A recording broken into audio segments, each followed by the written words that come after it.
Welcome to Ellie and Lucas. Today we have some exciting things to share for you.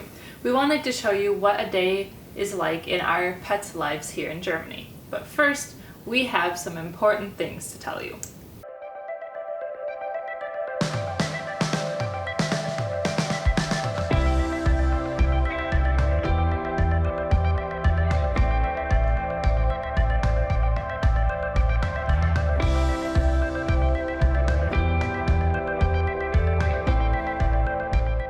So, the day we filmed this, so right now, we actually just reached 2,002 subscribers and we are so excited.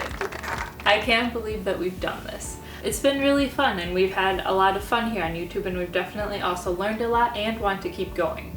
We've started as a travel channel, now have done more like of these German-American comparison things in life, and in the future we would like to get more towards the travel aspect, but COVID, if COVID allows that, which it definitely will, just give us some time. This is actually a really cool hallmark date for our channel, because we actually started our channel on May 31st of 2020. So this means that we basically in a year have made 2,000 subscribers, and it has been the best journey ever, and we would like to thank you all so much. So give yourselves a pat on the back. I'll give you a pat on the back. Thank you. Oh, me too. So May 31st is the date that we filmed our first YouTube video and released it. This is also a special day because May 31st, 2018 was the day we flew from the US to Germany for when we moved here. And so we have now been here for 3 years as of May 31st. So that's a really great thing. Yeah, we've done a lot since we've been here. It's been really fun and we definitely enjoy it. But that said, we've talked in the past about when we finally hit the 2,000 subscriber mark, we wanted to do a live Q&A session with you guys so we can all just sit back, relax, and talk with each other, and you can ask us any questions you want to know about us. So mark your calendars for June 19th at 9 a.m. American Central Time and 1600 German Time. That way everyone gets a chance to come hang out. Like Ellie said, today's video is all about a daily life for our cats. So make sure you stick around to the end of the video to see a nice fun cat montage video filled with lots of fluffiness and sleeping kitties. But first, we're going to tell you a story of how we got to Germany with our cats. It was quite the experience. This is a good history video because this is we'll release this on the day that we kind of arrived with them. So think back 3 years and this is what happened. Alright, so the first thing you need to know if you're taking pets to Germany from the US is that you have to get a direct flight. Otherwise you have to, every place that you land in, you're subject to that land's quarantine rules. So for us, for example, we couldn't land in the UK because then the cats would have to stay there for 3 days, or maybe it was Ireland, I don't remember. So that was hard. And we had to go to our local agricultural bureau and get these guys approved to leave the country as if they were livestock or something. We didn't give them any food or water the night before, but the morning that we left, we took them, we put them in their little suitcases, and then we had to drive down from Stevens Point, Wisconsin to Chicago, where our plane was leaving from. And so we packed them up, and typical for anything that me and Ellie do, any big adventure we ever do, it rained. And not just rained a little bit, it rained hard. So I drove with my mom. She was helping us get to the airport with the 2 kitties in our van, and Ellie was driving her truck because we were going to drop it off with her parents. And it was raining so hard, Ellie was directly in front of us and we almost couldn't even see her. So we weren't off to a very good start with trying to move to Germany with cats. And to make it worse, these 2 are okay with driving, but they're not the biggest fans. So for 3 hours, so basically imagine driving from Essen to Frankfurt, I got to hear them cry. In the pouring rain. I was beyond tense. It was not a good start to our trip. Then this was the really part, I got scared. I was like, we're going to lose our cats. We had to go through security, so you put your big bag and they take it underneath and put it under the plane. Everything's fine. But then you have your carry-on, and we had our pet bags with these 2 in them. So then they take an x-ray machine and they scan your carry-on bag. But of course you can't really send cats through an x-ray machine because it's kind of dangerous. They're not meant for that. And so we had to take them out of their little luggages and hold them And then the security guards would like put their little things over us, so like, you know, our cats aren't dangerous or anything. And we'd walk through, and I was like, hold them tight, Lucas, because I do not want to lose them. And so we each took one and walked through, and everything was fine. We put them back in their little bags, and then we got on the plane. When we got on the plane, we put them underneath our seats. So like they were under the seat in front of us, and we could like see them. And while we were flying, they actually didn't make much sound at all. Not a peep. It was really interesting. We thought they would meow the whole way, but we didn't hear a thing. At one point, I remember I wanted to pet them or see how they were doing, so I'd unzip and just kind of stick my hand in, and I think it was you. And you were just like, all, ooh, petting. And then I even snuck them some treats. I think they were just really, really scared. So they, like, so scared they wouldn't make a sound.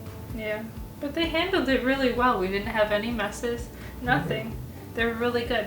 Yeah, so when we finally did land in Frankfurt, and and because we had all these papers, right, from the agriculture department that we were told we needed to get our cats through customs. So we get off the plane, we go through the German customs at the airport, and they look at our papers and our passports, and they're like, yeah, okay. And Ellie has her folder with all of our kitty papers ready to go. And I was just gonna walk through because they said go ahead. And because they're on a raised platform and we had the cats on the ground and they weren't making sounds, you would have no idea that they were even with us. And Ellie stops and goes, but don't you care about the cats? You need to see papers? And they look at them and go, no, you're okay. We're like, oh, then why do we do all this work? It was so much work to get those papers.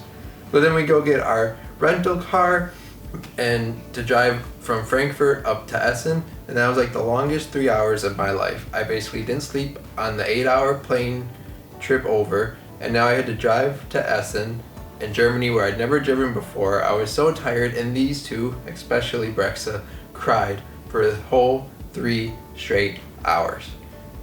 Non-stop. I think Brexa stopped crying once, and we wouldn't even dare say her name in case she would start crying again. And then one time I slipped and said it, and she immediately started crying. It was like 10 minutes of peace and then gone. But eventually we did get to Essen, and it was all good. And then just, I think because we wanted to, just to get them checked up, we took them to a vet here, like a local vet, because we wanted to know a place we could go with them in case we had any issues in the future. We didn't just want to be stuck when they're sick, suddenly looking for a vet. So we found a local vet, went to them, and they were like completely amazed by the kitties, because if you don't know, both of our cats are polydactyl cats, which means their feet have extra toes. All of their feet have extra toes. Gabby has 7 and 6, and Brexa has 6 and then 5. Yeah. So they have like extra toes, and in America we often will call them mitten pawed cat because their feet are so like big and they look like clubs because their extra toes kind of look like the thumb of your mitten. So they call them mitten pawed cats. And Ellie has a super big affection for mitten pawed cats, which is why we had to have them. Which is also why our vet was like so like surprised when she first saw them. I think every single one of the like nurses and vet techs had to come into the room to see them. So they're just like beyond amazing. So I think they've always remembered these two, especially when we go to the vet. And I think the head vet always like loves to see Brexa because Brexa is so like nice and gentle. Then we also, and this is why we needed those agriculture papers, it was so we could get cat passports. And so this is Gubby's, or Gabby's, depending on what nickname I want to call her that day. This is her pet passport. And basically, and if you've never had one, because in the US we don't, it's basically a way so if you take your cat throughout Europe, all the vets have like a standardized ways to know what vaccines and medications and things like that your cat has had. So it's not a super big deal, but it's actually very helpful to have. You don't have to do all this guessing or keep track of things, and we just keep this in their cat bags all the time, so we always have them. Mm-hmm. With that said, they've eaten all the treats, and you guys will get to see the kitty montage, so I hope you enjoy.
Thanks for watching this video. We definitely had a lot of fun making it, and we'd like to thank all of you who have subscribed. And if you haven't subscribed yet, this is the perfect time to do so. And remember to mark your calendars. It's 9 a.m. Central American time and 1600 in Berlin time or Paris time for our live stream that we would love to see you and chat with you and answer all your questions. It should be so much fun. We can't wait to see you there. Mark. Water. Water. Hi. I can't see. We have food here, so that's why they're here. She won't cooperate. Now Brex has finally calmed down to lay down. Could have done this earlier, cat.